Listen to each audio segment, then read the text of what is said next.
तो today I will discuss on concurrent forces. लिखो first में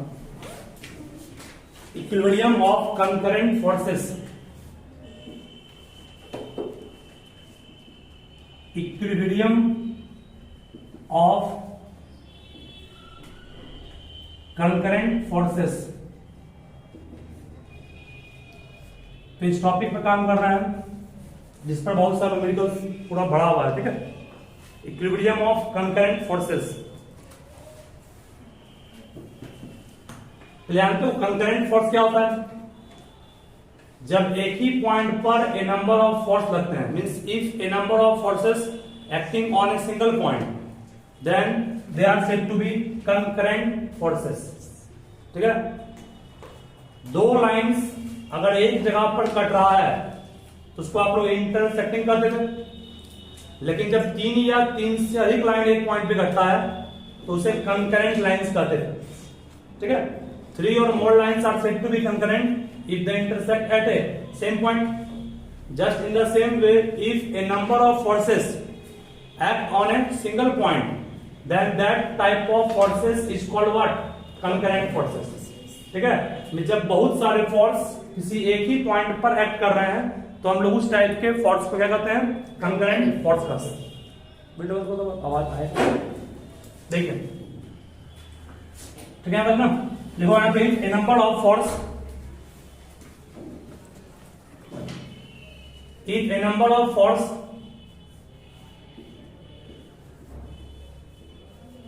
if a number of forces कर दोगे acting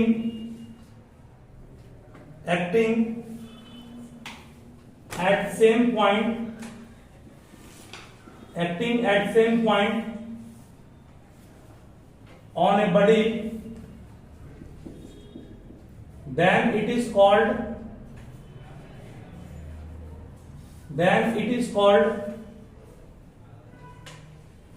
concurrent forces. Then it is called concurrent forces.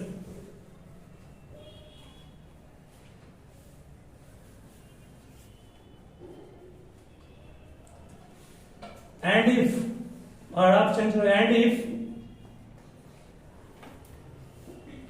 resultant of all these forces are zero, then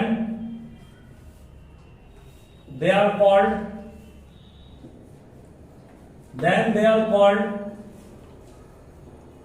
equilibrium of concurrent forces. Then they are called equilibrium of concurrent forces. ठीक है, मतलब कि आपके पास दो या तीन से अधिक, मतलब दो या दो से अधिक बहुत सारे फोर्स दिए गए हैं जो एक बॉडी पर लग रहे हैं एक ही पॉइंट पर, और उन सबके फोर्स का रिजल्टेंट कितना आया? जीरो आया. That means net force zero आया. तो हम उन सारे फोर्स क्या बोलेंगे? इक्विलिब्रियम में. तो आप जानते हैं इक्विलिब्रियम का मतलब हुआ स्टेबल पोजीशन पर है. ठीक है, तो कंकरेंट का मतलब क्या हो गया? जब एक ही पॉइंट पर सो मेनी फोर्स एक्ट करेंगे तो कंकरेंट कहेंगे, और उन सबका अगर इक्विलिब्रियम जीरो हो रहा है, मींस नेट फोर्स जीरो हो रहा है, तो उसको क्या कहेंगे? इक्विलिब्रियम करेंगे. ठीक है, तो अब हम लोग आगे बढ़ते हैं, इसके प्रूफ पढ़ रही. तो let us consider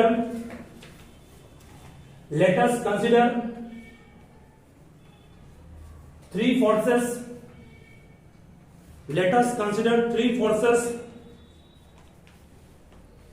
कौन फोर्स है? Concurrent force. Three concurrent forces कर दोगे.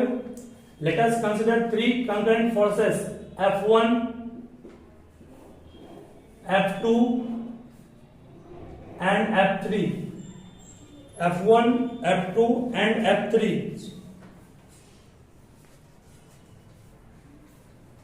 ठीक है,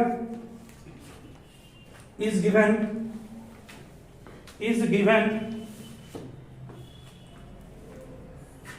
लाइक दिस. देखो ये F1 फोर्स है, ये एरो, एक पॉइंट आपके पास है ना, एक पॉइंट है, कोई बड़ी है, किसी बड़ी एक पॉइंट है.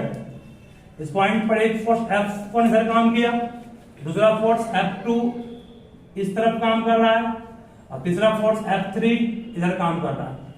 तीनों फोर्स एक बॉडी पर काम कर रहा है, तीनों अलग अलग डायरेक्शन में काम कर रहा है। ठीक है, चलो तो यहां पर हम लोग अब कहेंगे कि ये फोर्स कैसा है, कंग्रेंट है ना। तो सारा फोर्स एक ही पॉइंट के अलाउंग काम कर रहा है। इस पॉइंट पर एक बड़ी है, बड़ी का वो पॉइंट है, इधर प्रेस किया किसी ने इधर प्रेस किया और किसी ने इधर प्रेस किया। ठीक है, तीन फोर्सेस दिए हुए हैं जिसको अभी कंकरेंट कहें। ठीक है ना, चलिए सब फिगर हो गई फास्ट में इसका।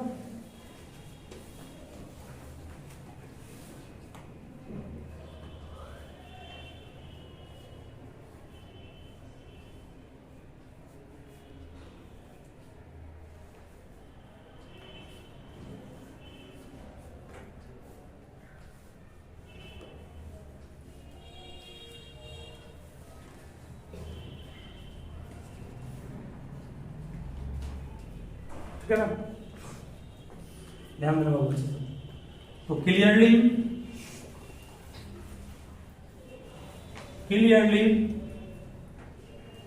Resultant of F1 and F2 is given by,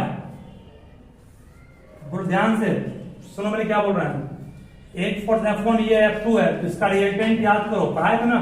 जब कोई दो फोर्स को इनिशियल हो, दो वेक्टर को इनिशियल था A और B, तो उसका रिजल्टेंट उसके डायगोनल्स के अलाउंग था, जिसको हम resultant of A and B को vector A plus vector B कहते। उस तरह दो फोर्स F1 F2 है, इसका रिजल्टेंट भी क्या होगा, इसके डायगोनल्स के along. That means this will represent what, F1 plus F2। ये रिजल्टेंट किसका आया, F1 F2 का आया। अभी रिजल्टेंट F1 F2 का निकाल लिए। F1 F2 का नेट फोर्स कितना आया, F1 प्लस F2। हमको इक्विलिब्रियम में कहा, इक्विलिब्रियम मतलब क्या, तीनों का रिजल्टेंट 0, इस दोनों का रिजल्टेंट इतना है। जितना रिजल्टेंट इधर काम कर रहा उतना ही रिजल्टेंट अगर इसके अपोजिट काम करेगा तभी ना कहेंगे इक्विलिब्रियम होगा। इसका मतलब ये हुआ, ऊपर करने का यहां पर for equilibrium of all three forces,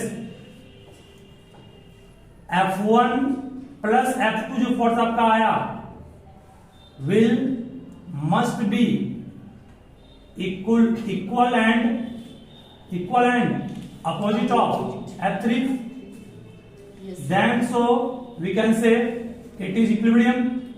क्या, तभी इसको हम इक्विलिब्रियम में कहेंगे। तब जो होगा उस केस में कहेंगे F1 प्लस F2 का रिजल्टेंट था अपने F2 का, वो इक्वल और अपोजिट है किसके, F3 के। सही है, F3 जो है F1 और F2 के रिजल्टेंट का इक्वल भी है और अपोजिट मतलब साइन नेगेटिव कर दिए। यहां से बोलिए आपके पास क्या आ गया, F1 vector plus F2 vector plus F3 vector equal to 0। नहीं आ गया, मीन्स ये आपका कंडीशन किसका, इक्विलिब्रियम फोर्स का है। अगर कभी भी किसी नंबर ऑफ फोर्सेस के कारण कहा गया वो इक्विलिब्रियम में है बड़ी, तो कहेंगे तीनों फोर्स का सम कितना होगा, 0 होगा, या चारों का सम कितना होगा, 0। उसको यहां प्रूफ कर दिए। अब यहां पर लिखो इसको, आगे जाके वीडियो पॉज करना, नीचे आओ। यस, ठीक है, देखिए अब यहां पर इसी को हम लोग triangle of vector addition set कर रहा है। ध्यान समझोगे इसको। F2 फोर्स इधर काम किया, F2 फोर्स इधर काम किया, क्या F1 फोर्स इधर काम किया, F1 फोर्स इधर काम किया, ये F1। अरे ये अगर मान लो पैराग्राम कंप्लीट करते, पढ़ा है ना, पैराग्राम कंप्लीट करने पर अगर ये F2 है, पैराग्राम का अपोजिट साइड सेम होता है ना, ये F1 थी क्या होगा, F1 F1 पे काम करेगा, तो इसको F1 कर सकते हैं ना। और रिजल्टेंट मैं फिर बोल रहा हूं, ये जो आपका आया F1 प्लस F2 हुआ ना, ये F1 प्लस F2 किसके इक्वल था, F3 के। इसका मतलब F3 का एरो किधर दे, इधर दे एरो, इधर दे एरो, इधर देंगे एरो। देख लो F3 नीचे टूट गया ना, F3 F नीचे गया ना, इसका मतलब ये आपका दिखाया F3। मतलब ये हुआ कि हम लोग अगर इसी कंडीशन को ट्रायंगल्स के रूप में सेट करें तो कहेंगे तीनों फोर्स को सेम ऑर्डर में टेकअप करना है। सेम ऑर्डर मतलब देखो ये यहां से गया, इसका डायरेक्शन भी यही है और इसका डायरेक्शन भी क्या है, इसका डायरेक्शन भी यही है ना।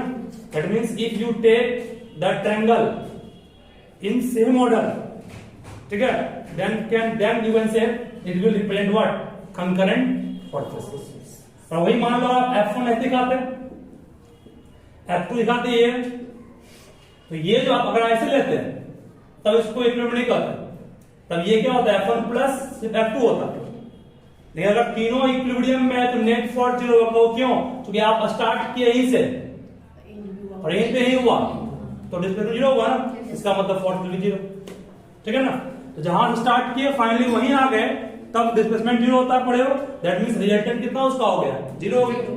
उससे यहां पर भी कहेंगे resultant of F1 F2 F3 is zero can be expressed in form of triangles taking sides in same order.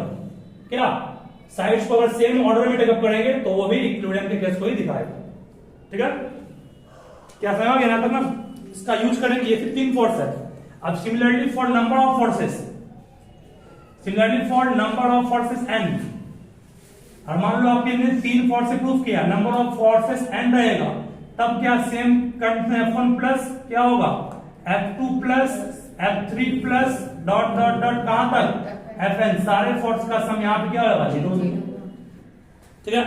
Number of force अगर हम 3 का तो प्रूफ किया n रहेगा, तो इसलिए आप कितना कर सकते हैं। हम लोग 3 को 100 क्यों कर दिए, क्योंकि 3 को 100 करना ट्रायंगल से आसान था, 100 कर दिया गया। हो गया ना, नोट कर लो इस फास्टनेस को। चलिए उसके बाद फिर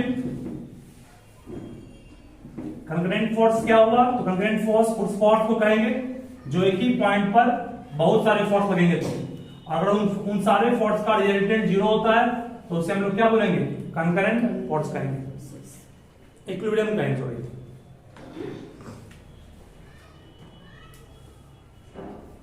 वीडियो पॉज कर लो। थ्योरम,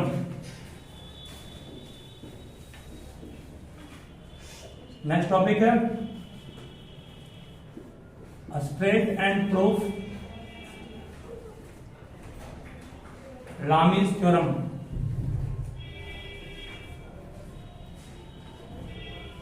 चलिए, जिस तरह आप लोग straight and proof Thales theorem पढ़ते लास्ट में, थेल्स ना थेल्स थ्योरम, पैथागोरस थ्योरम, वैसे ही लामीज थ्योरम क्या है। तो यहां पर if three concurrent forces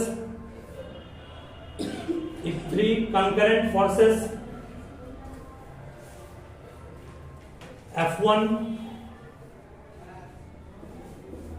F2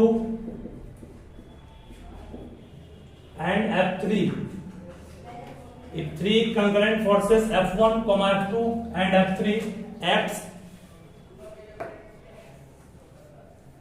at a point O are in equilibrium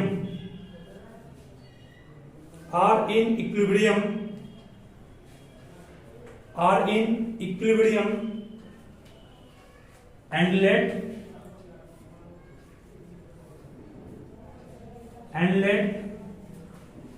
alpha, beta and gamma, alpha, beta and gamma be angle between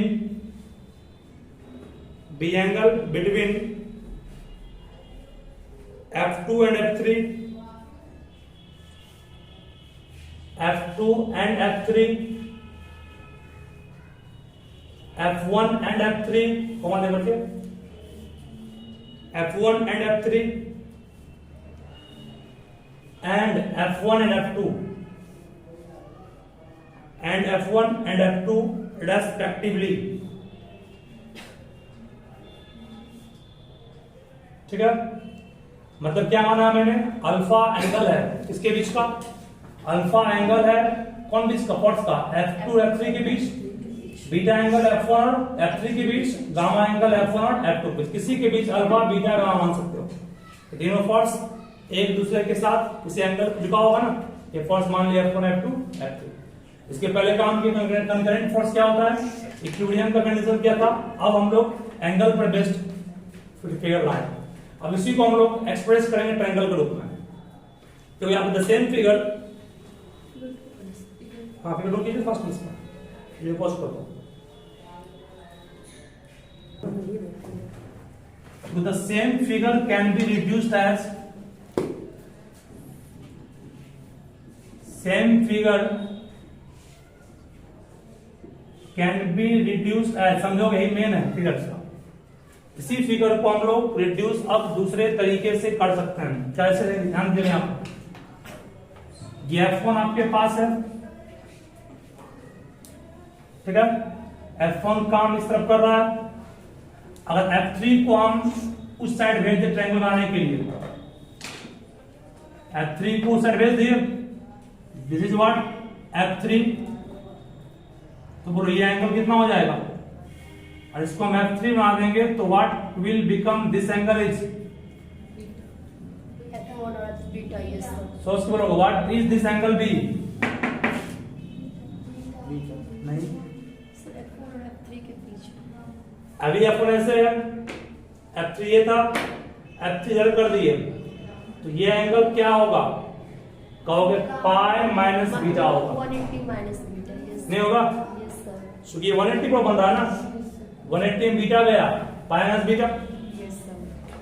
F2 को यहां पर ले आएंगे, पैराग्राफ कंप्लीट करते हैं वैसे F2 को यहां ले आएंगे, तो बोलो क्या बनेगा, ये F2 यहां आ गया, तो ध्यान देना यहां पर ये F1 है, ये F3 हो गया, F2 का डायरेक्शन वही है, सेम मिला हो, सेम F2 है ना, ये F2 यहां ले आए, तो ये एंगल कितना हो गया, गामा सोच के बोलोगे अभी भी, what is this angle become, तुम जब इसके पैरेलल यहां ले आए, ध्यान सुनोगे, ले आए, इसको बढ़ाओगे अगर आगे की ओर, दोनों पेयर आपस में पैरेलल है, ये कितना है, गामा है, यस सर, ये गामा है क्या, ये कितना होगा 180 माइनस गामा होगा, यस यस, और जब ये दोनों आपस में पैरेलल है, मींस पैराग्राफ बने थे ना पैरेलल आपस में, तो जब ये दोनों पैरेलल तो ये ट्रांसवर्सल हो गया, तो कॉरस्पॉन्डिंग एंगल सेम होगा। ये आपके पास पाई माइनस गामा, ये भी कितना हो गया, पाई माइनस गामा, क्या प्रॉब्लम है, देखो बोल रहे हैं ये आपका इसके इक्वल कब किया ना, ये ट्रांसवर्सल हो गया, ये इसके पैरेलल है, तो अगर ये आपके पास पूरा 180 है, ये गामा यहाँ दिया, ये गामा दिया हुआ है, क्वेश्चन ध्यान दिया गामा, ये गामा, ये पूरा 180 में गामा गया, 180 माइनस गामा, ये कितना हो गया, 180 माइनस गामा हो गया कॉरस्पॉन्डिंग एंगल से। इसका मतलब this angle can be expressed as what 180 minus gamma. Similarly इस पर भी काम ऐसे कर लोगे, ये कितना आएगा 180 माइनस अल्फा, सही है, तो भी काम सेम वैसे ही करेंगे, कहोगे हम कर देंगे इसको, लेकिन कोई काम नहीं, तो समझ में आ ही गया होगा। ये कैसे हुआ आपका 180 माइनस अल्फा, अल्फा यहां पर था, ये प्रूफ हो गया, दिमाग लगाओ, ये अल्फा यहां से तक है, ये अल्फा ये कितना होगा, अल्फा होगा कॉरस्पॉन्डिंग से, यस सर, ये अल्फा ये कितना होगा 180 माइनस, ठीक है, समझ गया ना। अब आप लोग याद करो, मैथ में पढ़े हैं ट्रिग्नोमेट्री में, मैथ के ट्रिग्नोमेट्री में पढ़े हैं साइन रूल, याद है, यस सर, तो ये यूज करेंगे यहां पर। इन ट्रायंगल, इसको मान लो ट्रायंगल मान ली ABC, in triangle ABC applying sines rule, cosine rule था, कोसाइन रूल था, sine use applying sine rule, याद होगा साइन रूल में, मान लो भूल गया है रिमाइंड कर लो, एक ट्रायंगल आपके पास है एबीसी, ठीक है, इस साइड स्मॉल ए था, small B small C side, तो आपको पढ़ाया थे ए बाय साइन ए बराबर क्या था, बी बाय साइन बी बराबर क्या था, सी बाय साइन सी, है ना, ये साइन रूल था।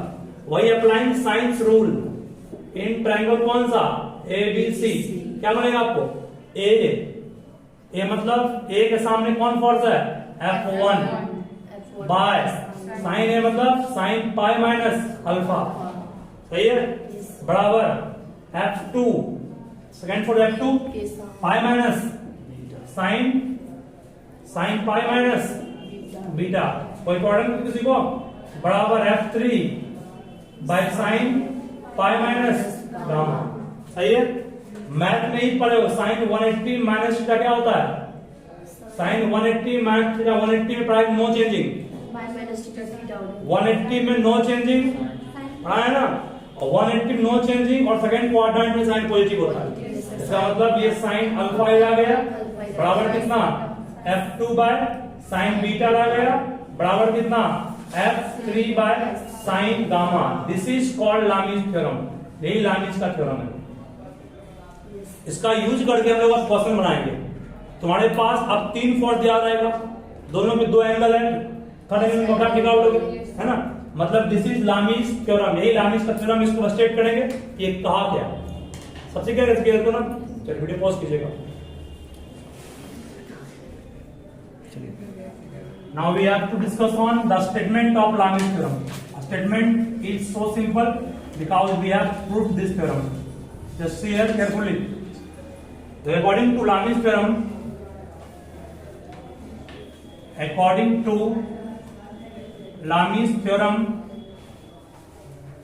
if three concurrent forces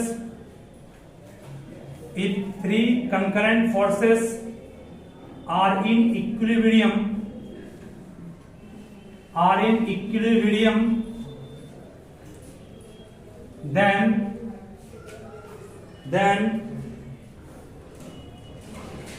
then each forces are in proportion, each forces are in proportion to the sines of, sines मतलब साइन हो गया, to the sines मतलब क्या, साइन थीटा, ठीक है, to the sines of angle between other two forces,